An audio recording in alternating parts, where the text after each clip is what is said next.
திருச்சிற்றம்பலம். தென்னாடுடைய சிவனே போற்றி, என் நாட்டவர்க்கும் இறைவா போற்றி.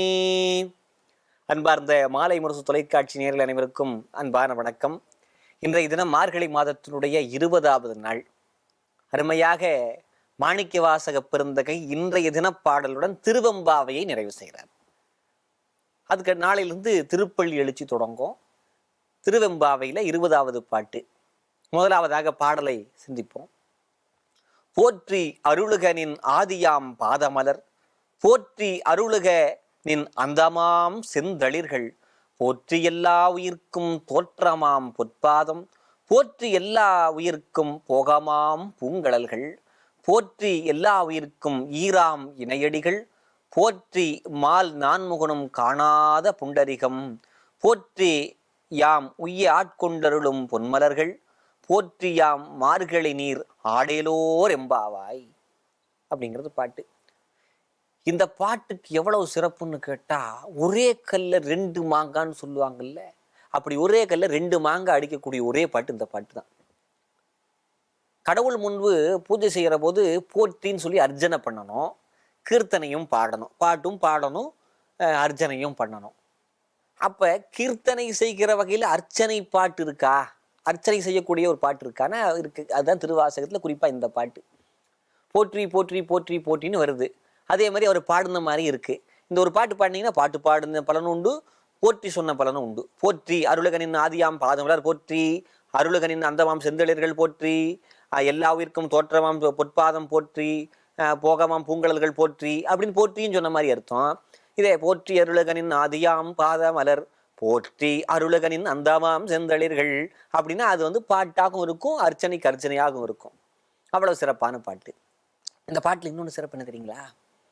இந்த பாட்டுல தான் பாதத்தை பத்தி மட்டுமே பாடியிருப்பார். பாதம் பாதம் பாதம் பாதம்னு எல்லா பக்கம் ஒவ்வொரு பாடல்கள்ல முடியை பத்தி பாடியிருப்பார், ஒரு திருமுகத்தை பத்தி பாடியிருப்பார், இப்படிலாம் இருந்துச்சு. ஆனால் இந்த பாட்டுல பாதத்தை மட்டுமே பற்றி கொண்டார். 20 பாட்டுனாலும் கடைசியில் அவர் எதை பற்றி கொள்கிறார்? பாதத்தை பற்றி கொள்கிறார். எல்லாமே முடிஞ்சு கடைசியில எதுவுமே பற்றுக்கோடாக எதுவும் இல்லை அப்படின்னு நினைக்கும் போது, நீ எதை பற்றி கொள்ள வேண்டும், எதை பிடித்து கொள்ள வேண்டும்? ஆண்டவனுடைய பாதத்தை பிடித்துக்கொள் என்று அழைப்பு விடுக்கக்கூடிய அற்புத பாடல் இந்த 20வது பாடல். போற்றி அருளகனின் ஆதியாம் பாதமலர்.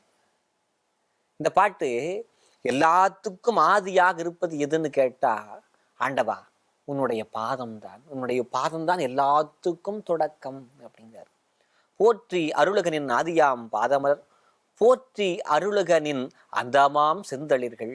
உன்னுடைய திருவடிதான் முடிவாக இருக்கு, அதுதான் தொடக்கமாகவும் இருக்கு, முடிவாகவும் இருக்கு. எதா இருந்தாலும் ஒரு தொடக்கம்னு ஒன்று இருந்தா முடிவுன்னு ஒன்று இருக்கும். பிறப்பு அப்படின்னு ஒன்னா இறப்புன்னு ஒன்று உண்டு இல்லையா? இப்போ ஒரு பொருளை தயாரிக்கிறோம்னா அதுக்கு அழிவற்ற தன்மைன்னு எதுவுமே இல்லை, எல்லாமே அழியக்கூடியது. அப்ப அழியக்கூடிய ஒன்றை தருபவர் யாராக இருக்க வேண்டும்? அழிவே இல்லாத ஒருவரால் மட்டும்தான் அனைத்தையும் படைக்கவும் முடியும், ஒடுக்கவும் முடியும். அப்படி இருக்கிறார் கடவுள். ஆதியாகவும் இருக்கிறார், அந்தமாகவும் இருக்கிறார். இந்த பாட்டுல ஒரு சிறப்பு பாத்தீங்களா? திருவெம்பாவை எப்படி தொடங்குறது? ஆதியும் அந்தமும் என்று தொடங்குகிறது. அதே மாதிரி ஆதியும் அந்தமும் என்று முடிகிறது. இந்த முதல் வரியில 2 பாட்டு முதல் இந்த 20வது பாட்டுல முதல் 2 வரி பாருங்க. போற்றி அருளகனின் ஆதியாம் பாதமலர், போற்றி அருளகனின் அந்தமாம் செந்தளிர்கள். அப்ப எல்லாமே திருவடிக்குள் அடக்கம் அப்படிங்கிறது தான். ஆதி அந்தம்னு தொடங்கி இங்கே ஆதி அந்தத்திலே முடிக்கிறார். அதுக்காக போற்றி சொல்லி நன்றி சொல்லுகிறார். சரி, இந்த எல்லாமே இந்த கடவுள் தான் கட்டுப்பாட்டில் இருக்கு. தோற்றம் முடிவு எல்லாமே கடவுள் கட்டுப்பாட்டில் இருக்கு அப்படிங்கிறாங்களே. அப்ப நம்ம பிறக்கிறோம், வாழ்றோம், ஒடுங்குகிறோம், இதெல்லாம் இருக்குல்ல, இதெல்லாம் எல்லாம் செய்யறது யார் அப்படின்னா ஆண்டவன் தான் செய்யறார். ஆண்டவனுடைய தொழில்கள் எத்தனைன்னு கேட்டா 3 அப்படின்னு சொல்லுவாங்க. உண்மையிலே ஆண்டவனுக்குடைய தொழில்கள் 3 அல்ல, 5 தொழில்கள் செய்கிறார். ஆண்டவனே தொழிலாளியா சார் அப்படின்னா, ஆமா ஆண்டவன் தொழிலாளி. அடியவர்களுக்காக இறங்கி எந்த வேலை வேணாலும் செய்வான். சேவகனாக வேலை செய்வான். அதான் சொல்றாங்களே, சேவகனை பாடும் அப்படின்னு பாட்டு வருது. ஆண்டவன் இங்கு நம் இல்லங்கள் தோறும் எழுந்தொழி செங்கமல பொற்பாகம் தந்தருளும் சேவகன் ஒரு இடத்துல வருது இல்ல. சர்வெண்டா சர்வீஸ் பண்றான் கடவுள்.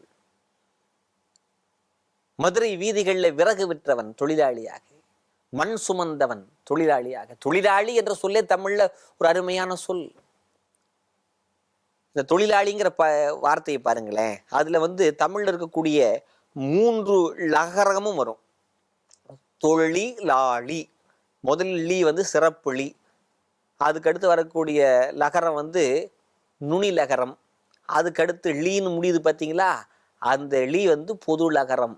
அப்படி சிறப்பு லகரம், நுனி லகரம், பொது லகரம் என்று மூன்றும் வரக்கூடிய ஒரு சிகரமான சொல் தொழிலாளி என்பது. அப்படி 5 தொழில்களை செய்யக்கூடிய அற்புத தொழிலாளி ஆண்டவன். என்ன 5 தொழில்?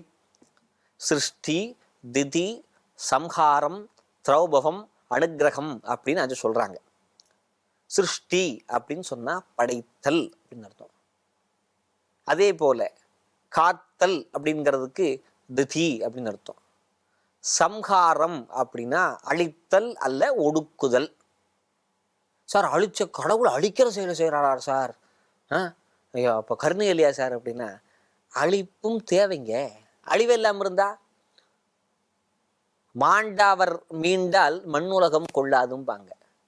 எல்லாருமே சார் நாங்கள் எல்லாருமே பிறந்தவங்க பூரா இறக்காமல் வாழ்ந்துக்கிட்டு இருந்தா பத்துமா?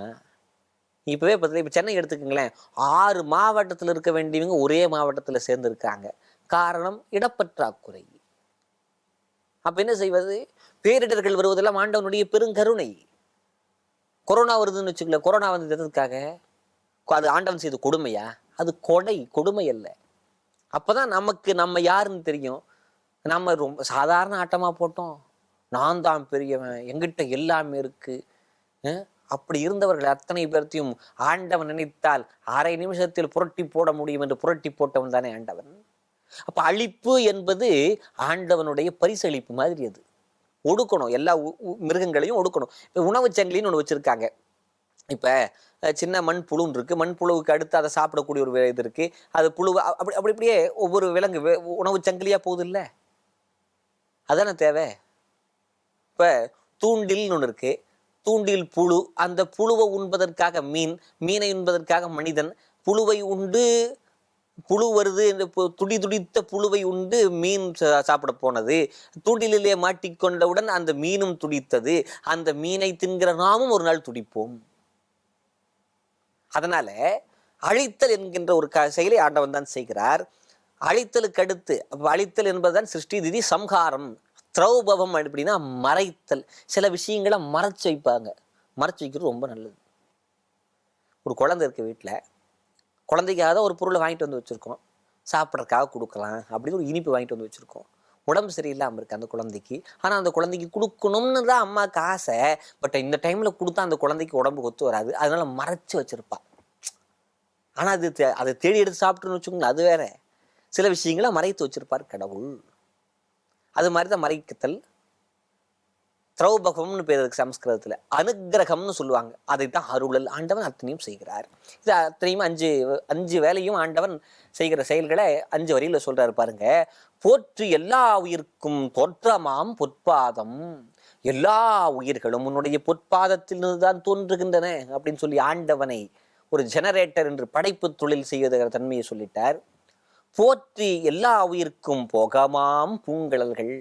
வாழ்க்கையில சாப்பிட்ற சாப்பாடு, உடுத்துகிற உடை, உறங்குகிற உறக்கம் எல்லாவற்றையும் ஆண்டவன் தான் தருகிறார். ஆண்டவன் தராமல் எதுவுமே நடக்காது.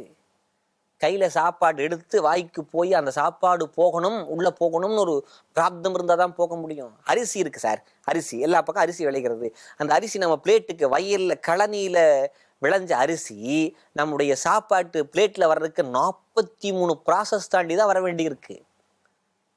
இப்போ ஒன்றும் இல்லை, இப்போ நெல் பயிரிடணும்னு வச்சுக்கங்களேன், காட்டை சமப்படுத்த வேண்டியிருக்கு. சமப்படுத்திய காட்டை நீர் விட்டு உழ வேண்டியிருக்கு. உழுததுக்கு பிறகு நீர் நிறுத்தி அதில் சேத்துளவுன்னு ஓட்ட வேண்டியிருக்கு. சேத்துளவு ஓட்டி பக்குவப்படுத்தப்பட்ட அந்த வயல்னு ஒன்று அதை தயார் பண்ணி வச்சுருப்பாங்க. அதே நேரத்தில் நாற்றங்கால்ங்கிறத சரியாக செஞ்சு அதில் நல்ல விதைகளாக பார்த்து அதில் தூவணும். அந்த விதைகளெல்லாம் நாற்றாக வந்ததுக்கப்புறம் அதை முடியாக கட்ட வேண்டியிருக்கு. முடிச்சா கட்டுறதை கொண்டு வந்து நம்ம பெரிய வயலில் வைக்க வேண்டியிருக்கு. அதை இடைவெளி விட்டு சரியாக நட வேண்டியிருக்கு. அப்படி நட்டதுக்கு நீர் பாய்ச்ச வேண்டியிருக்கு. சரியாக வருகிற போது வேலி போட வேண்டியிருக்கு. விலங்குகள்லாம் வந்தால் பாதுகாக்க வேண்டியிருக்கு. விளையும் போது அதுக்கு தேவையான உரங்கள் எல்லாம் கொடுக்க வேண்டியிருக்கு. விளைஞ்சதுக்கு அப்புறம் அதை அறுக்க வேண்டியிருக்கு. அதை முடிச்சா கட்ட வேண்டியிருக்கு, அடிக்க வேண்டியிருக்கு. நெல் தனியாக, அந்த தாழ் தனியாக பிரிக்க வேண்டியது. நெல்லிலிருந்து உமி தனியாக பிரித்து, அரிசி தனியாக பிரித்து, அதை பட்டை தீட்டி அது சாக்குக்குள்ளே போய் அந்த சாக்குக்குள்ளே இருந்து அன்னைக்கு எடுக்கக்கூடிய அந்த பாத்திரத்துல வந்து சரியா அதுவும் கீழே அந்த அரிசியை கழுவும் போது கீழே போகாம அதுல வெந்து நம்ம பிளேட்ல வர்றதுக்கு 43 ப்ராசஸ் தாண்டி தான் வர வேண்டியிருக்கு. அப்ப ஆண்டவன் கொடுக்காம எதுவும் வராது சார். மெத்தைய காசு கொடுத்து வாங்கலாம், தூக்கம் ஆண்டவனால் தான் கொடுக்க முடியும். அப்ப ஆண்டவன் எப்படி இருக்கார்? நமக்கு வாழ்க்கையில வாழ வேண்டிய எல்லா பொருட்களையும் தருகிறாராம். போற்றி எல்லா உயிர்க்கும் போகாமாம் பூங்கிழல்கள், போற்றி எல்லா உயிர்க்கும் ஈராம் இணையடிகள். ஈருனா முடிவுன்னு அர்த்தம். அந்த ஆண்டவனுடைய திருவடிகள் தான் எல்லாத்துக்கும் நிறைவாக இருக்கிறது. இறப்பு என்பது இழப்பு என்று நினைக்கிறோம். அது ஒரு விடுதலை தானே. இறக்காம இருக்க முடியுமா? அதுக்கு அடுத்துன்னு ஒண்ணு இருக்குல்ல, அதைத்தான் ஈராம் இணையடிகள். அதுக்கு அடுத்து சொல்றாரு பாருங்களேன், போற்றி எல் நான்முகனும் காணாத புண்டரிகம். முதல்ல படைத்தல் காத்தல் அழித்தல் சொல்லியாச்சு. மறைத்தல், நான்முகன் திருமால் அவங்களுக்கு தெரியாத மாதிரி பாதத்தை வச்சுக்கிட்டார்ல, யாருக்குமே தெரியாது, இப்ப அடிமுடியை பார்க்க முடியாதுன்னு சொல்லி, அது மறைத்தல். பக்குவம் இல்லாதவர்கள் சில வச்ச மறைச்சுதான் வைக்கணும், எல்லாத்தையும் சொல்லிட முடியாது. மாணவர்கள், தரமான மாணவர்களுக்கு தரமான கல்வியை சொல்லிக் கொடுக்க முடியும். ஒரு மாணவருக்கு சொல்லிக் கொடுக்க போய் இன்னொரு மாணவர் சொல்லிக் கொடுக்க முடியாது, தப்பு. அதாவது சரியான தரமில்லாத மாணவனுக்கு தரமான கல்வியை சொல்லிக் கொடுத்தால் குருவுக்கு நரகம் என்று சொல்லி இருக்கிறார்கள் பெரியவர்கள். ஒன்று தரப்படுத்தி அப்புறம் தான் சொல்லிக் கொடுக்கணும், தாங்க முடியாதுல்ல. அதனால அதற்கு மேலாக போற்றி யாம் உய்ய ஆட்கொண்டருளும் பொன்மலர்கள். ஆட்கொள்ளுதல் அப்படிங்கிறது அருள்வது. ஆண்டவன் நம்மை சரி வாடா அப்படின்னு சொல்லி உள்ள அணைச்சிக்கிறார் பார்த்தீங்களா, அதுதான் அருள்வது. படைத்தல், காத்தல், அழித்தல் அல்லது ஒடுக்குதல், மறைத்தல், அருளல் என்று 5 கிருத்தியங்களை ஆண்டவன் செய்கிறார் என்பதை அற்புதமாக இப்பாடலே சொல்லி, பொன்மலர்கள் போற்றி யாம் மார்கழி நீர் ஆடேலோர் எம்பாவாய். ஆண்டவா உன்னுடைய திருவடிகளை நான் வணங்குகிறேன் என்று சொல்லி 5 கிருத்தியங்களை சொல்லி, ஆண்டவன் ஆதியாக அந்தமாக இருக்கிறான்னு சொல்லி 20வது பாடலில் ஆண்டவனை கைகூப்பி வணக்கம் சொல்வதாக இந்த பாடல் இருக்கிறது. நன்றி சொல்வதன் மூலமாக ஆண்டவனுக்கு நாம் நம்முடைய தேவைகளுக்கான நன்றியை சொல்லி வாழ்க்கை வளப்படுத்துவோம். வணக்கம்.